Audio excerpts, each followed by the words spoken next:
Ahora, vamos al punto número 2. Dice que la oración es un deleite cristiano. ¿Por qué? ¿Cómo es que lo dice John Bunyan en su definición? Él dice, la oración es abrir el corazón o el alma a Dios.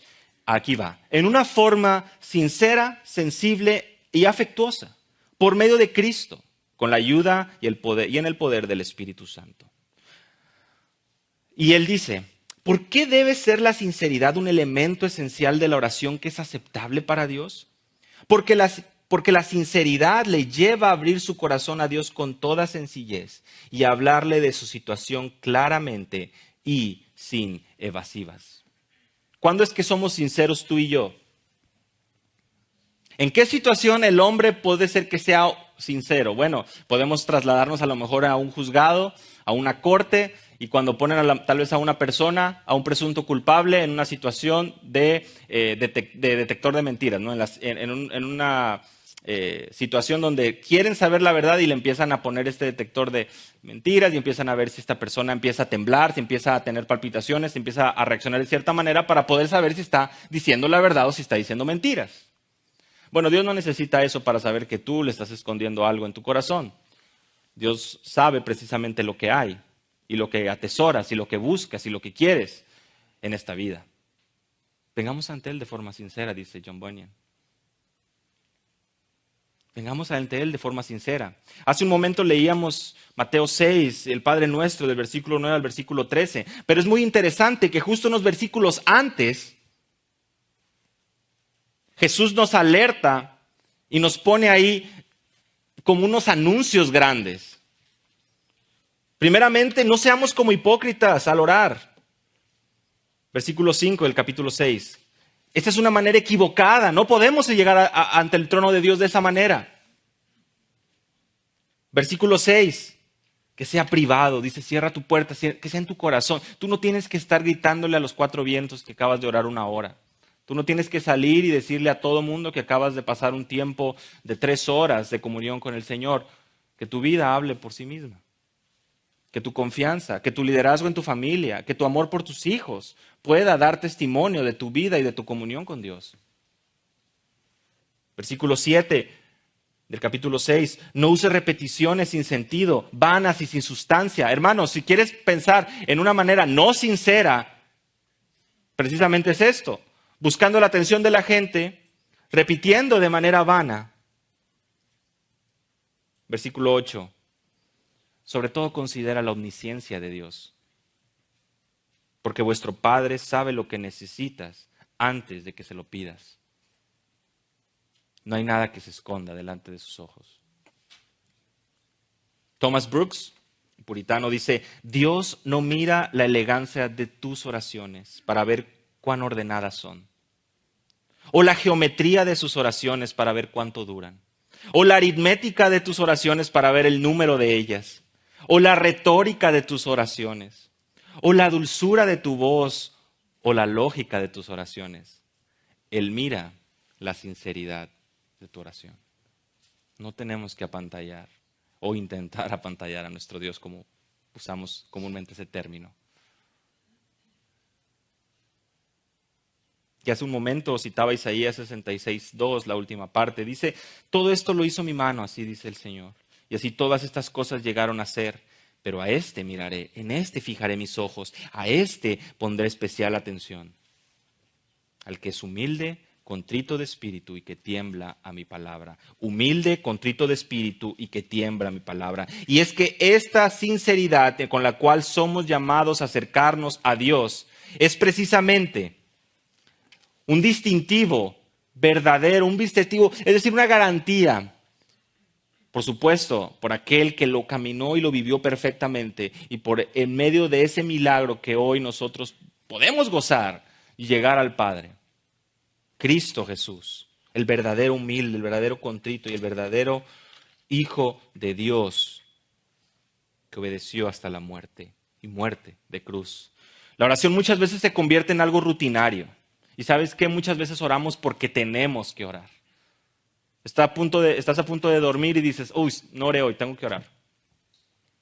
No quiero condenar la vida de oración de los que estamos aquí. Todos pasamos por varias cosas y el último punto precisamente nos habla de la disciplina. No se trata de eso.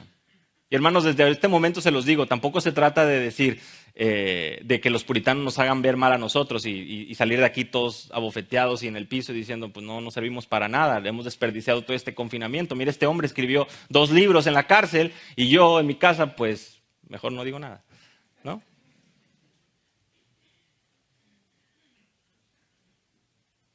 No se trata de eso, no se trata de hacernos sentir mal. Pero sí de meditar, por supuesto, y que la palabra de Dios nos ayude a pensar en nuestra vida, hermanos. David reconocía esto. Oye Jehová, en el Salmo 17 dice, una causa justa, atiende mi clamor, presta oído a mi oración, no es de labios engañosos. Cuando abrimos el corazón, dice Juan Bunyan, y nuestra alma a Dios en forma sincera y sensible, entonces vamos a recibir un dulce sentido de misericordia que nos alienta, que nos consuela, que nos fortalece, que nos reaviva y nos ilumina. David ora sinceramente en el Salmo 51, aceptando la gravedad de su pecado. El apóstol Pablo nos da un ejemplo de lo que es orar por su prójimo, por una preocupación genuina por su hermano. Romanos 1, Efesios 1, 1 Tesalonicenses 1. No podemos pasar por alto lo indignos que somos en nuestra capacidad para acercarnos a Dios. La oración debe ser un recordatorio de lo frágiles que somos. Y finalmente también se nos dice que la oración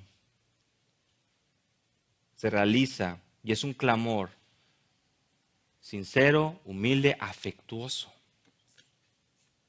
Y Pablo nos dice en Romanos 12:12, constantes en la oración. No somos constantes, esa es la realidad. Y dedicamos aquellas cosas que tienen un segundo valor a la vista de Dios, a la vista de la eternidad, y los ponemos por encima de otras prioridades. Pero, hermanos, un claro ejemplo de lo importante que es, yo creo que lo podemos ver en la manera que un esposo provee, consuela y cuida de su esposa. ¿Por qué? Porque es una prioridad en su vida. Un esposo o un padre piadoso busca cuidar a sus hijos, guiarlos. Y esa es su prioridad y cancela otros planes porque sabe que esa es su prioridad. La pregunta es, ¿qué tan importante es la oración para tu vida, para mi vida? Porque en la práctica somos capaces de cancelar muchas cosas. Somos capaces de levantarnos temprano. Si se trata de ir a un paseo, si se trata de viajar, si se trata de ir a aquel hotel, a aquel parque de diversiones, nos podemos levantar a las 4 o 5 de la mañana. Si se trata de viajar a este parque nacional, si se trata de hacer este recorrido, si se trata de hacer algo que mi corazón anhela. Es más, les digo un ejemplo muy claro.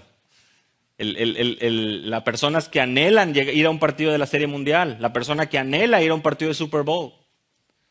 Si es necesario que esté afuera del estadio para poder encontrar un buen lugar, si es que no están enumerados, si es necesario que esté en su computadora cazando la oferta día y noche, él va a hacer hasta lo imposible por tener un boleto, porque esa es su prioridad, porque su pasión y su alegría está ahí.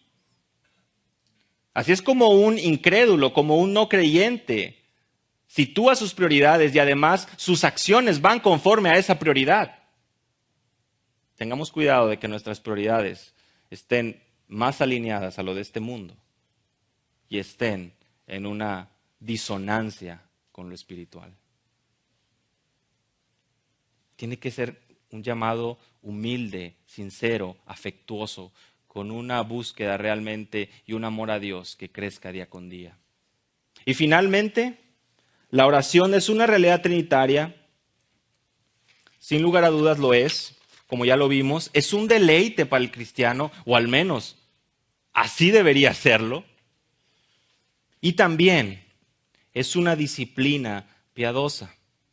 Bunyan dice, la oración es abrir el corazón, nuevamente, o el alma a Dios en una forma sincera, sensible y afectuosa, por medio de Cristo, con la ayuda y el poder del Espíritu Santo, para cosas como las que Dios ha prometido o que son conforme a la palabra de Dios, para el bien de la iglesia, sometiéndonos en fe a la voluntad de Dios. Tiene un propósito. Y es para que tú y yo podamos someternos, creer y caminar en la voluntad de Dios con agrado, con contentamiento.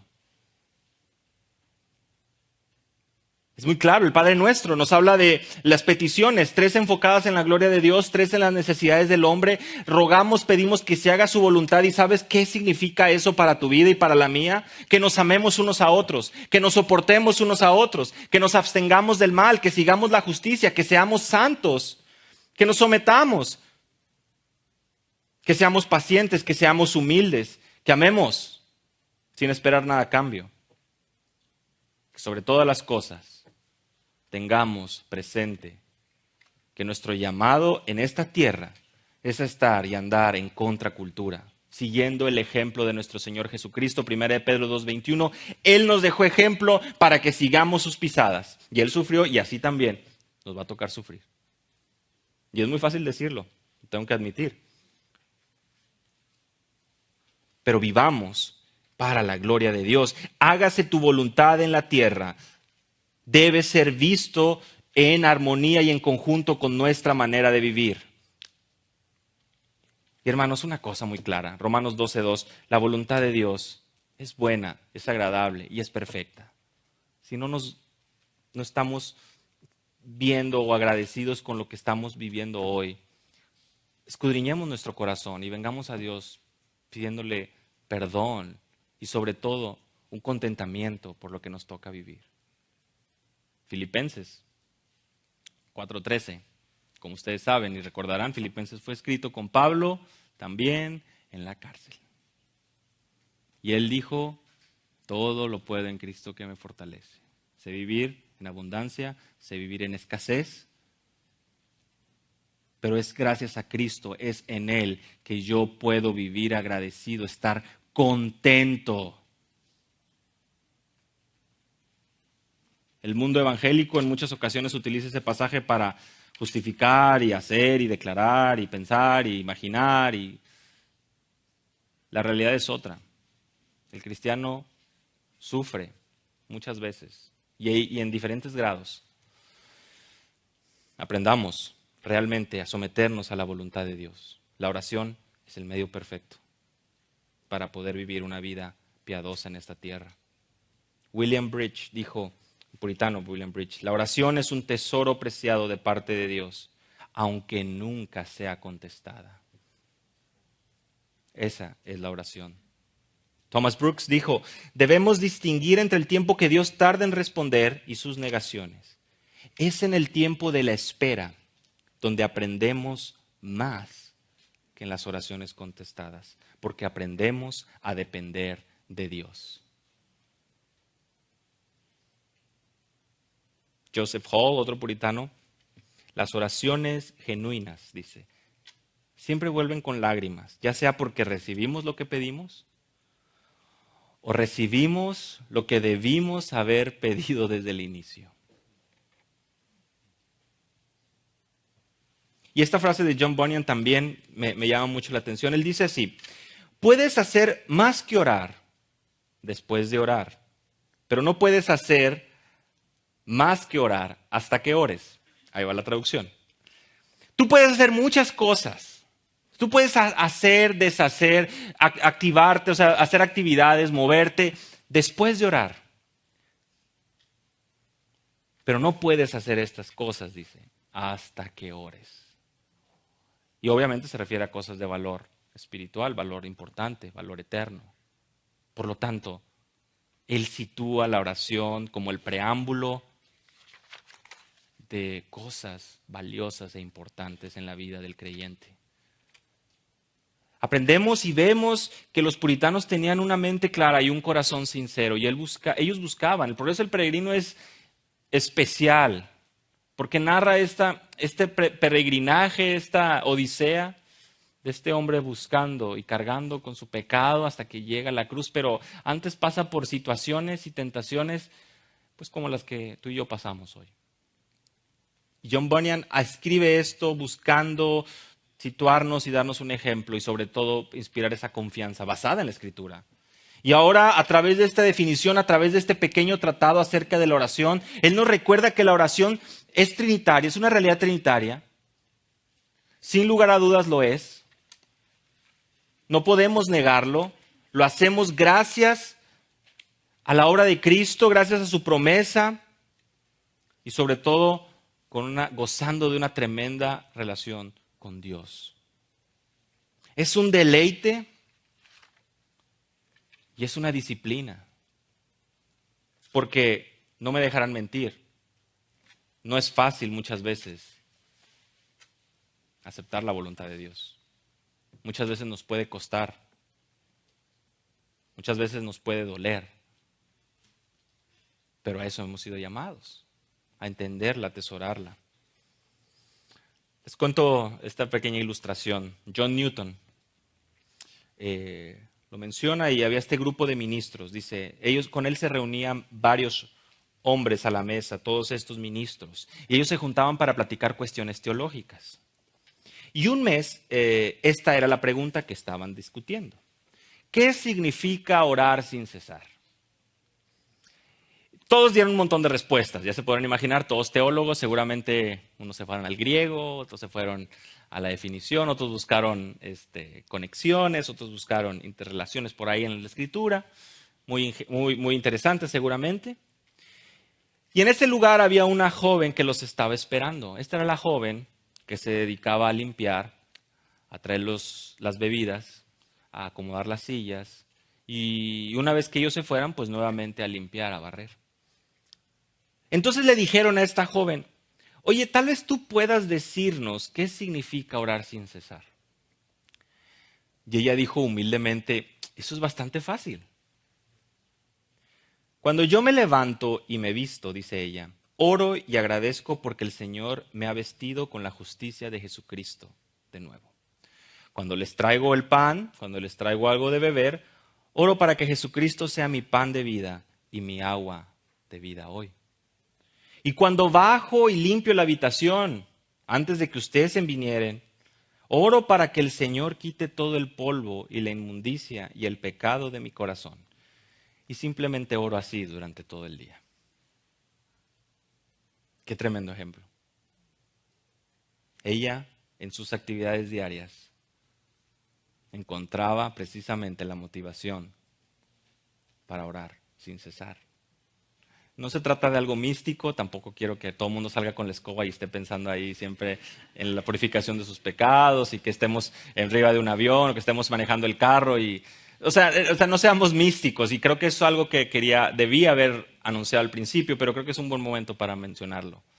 No es misticismo, hermanos, es una vida práctica. Una vida práctica refleja tu vida de oración, tus decisiones,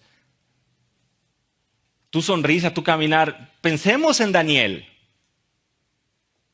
Él se separó de todos los banquetes del rey y su rostro dice que era diferente a los demás. Por supuesto, eso tomó una disciplina. Ustedes saben que se privó y ingirió otros alimentos, pero él pasaba tiempo y devoción en la oración. Y esto no es para gloriarnos nosotros mismos, hermanos, no es para que el otro domingo vengamos todos vestidos de blanco, para hacer que el sol resplandezca más y llamemos más la atención y la gente nos pregunte, oye, estás orando bastante, ¿verdad? No. Es para que cuando regresemos a nuestras casas y nuestro vecino nos haga una mala cara, nosotros respondamos en amor. Para que cuando escuchemos las noticias y veamos que hay un momento de confusión y nuestros hijos pregunten, nosotros podamos apuntarles a Cristo y podamos hacerles ver la esperanza que hay en Él. Lo más importante es cuando lleguemos a nuestro trabajo y nuestro jefe cometa una injusticia, nosotros podamos responder en responsabilidad y amor. Y es cuando perdamos nuestro trabajo, nos llegue una enfermedad, vivamos una tribulación o la muerte de un ser querido, podamos confiar en la perfecta voluntad de Dios. Yo creo que ahí, en la vida diaria, es como podemos ver realmente el fruto de una vida de oración que anhela, camina y está contento con la voluntad del Padre. Así que no seamos místicos, no pensemos en otras cosas. Pero yo creo que esta ilustración de esta dama nos puede ayudar a pensar. Lejos de decir, es que no tengo tiempo.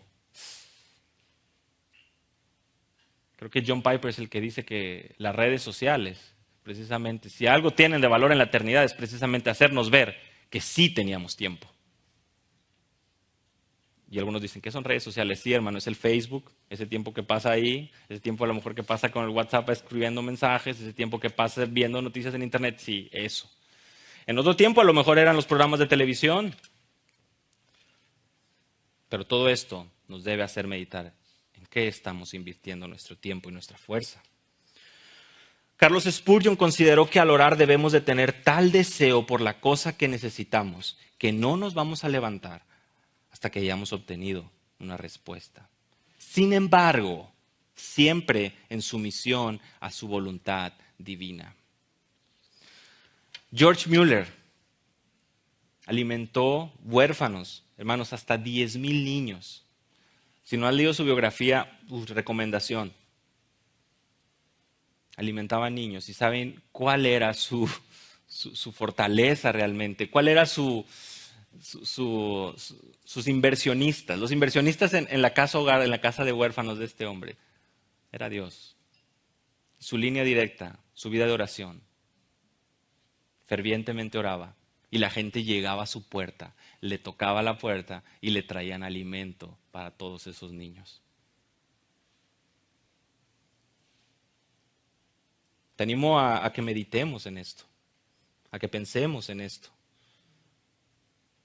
La oración, nuevamente, no es algo místico, es algo práctico y es algo que nos lleva no solo a nuestras rodillas en un momento de oración práctico, no solamente ahí, sino durante toda nuestra vida, agradeciendo siempre a Dios por la obra en la cruz de nuestro Señor Jesucristo y por el Espíritu Santo, agradeciendo siempre a Dios porque realmente es un deleite, nos ha abierto el camino, lo podemos hacer de forma sincera, afectuosa, y si no es así podemos orar para que nos escudriñe el corazón y nos pueda ayudar a que podamos responder en un verdadero amor, en una verdadera sinceridad y obediencia. Y además, porque nos conforma cada día más a la voluntad de nuestro Dios. Nosotros oramos y ¿cómo nos responde nuestro Dios? Por medio de su palabra. Dos disciplinas que van de la mano. Leemos, esa comunicación de dos vías.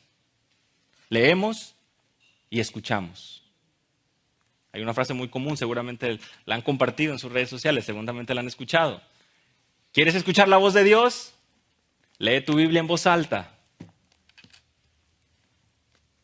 Tan importante que es. Me gustaría que prestemos atención en una oración de Jeremiah Burroughs, otro puritano. Señor, tú me has dado una porción en este mundo. Me has dado afecto y reputación entre mis hermanos. Pero ¿qué significa esto si no tengo a Cristo? ¿Qué pasaría si no tengo a aquel que da gracia a mi alma y es mi todo en todo? Señor, me has enseñado que es este día que la distancia entre tú y yo es enorme sin un mediador. Sin él moriría eternamente. Así que si me niegas todo, te pido que solo me des a Cristo. Amén.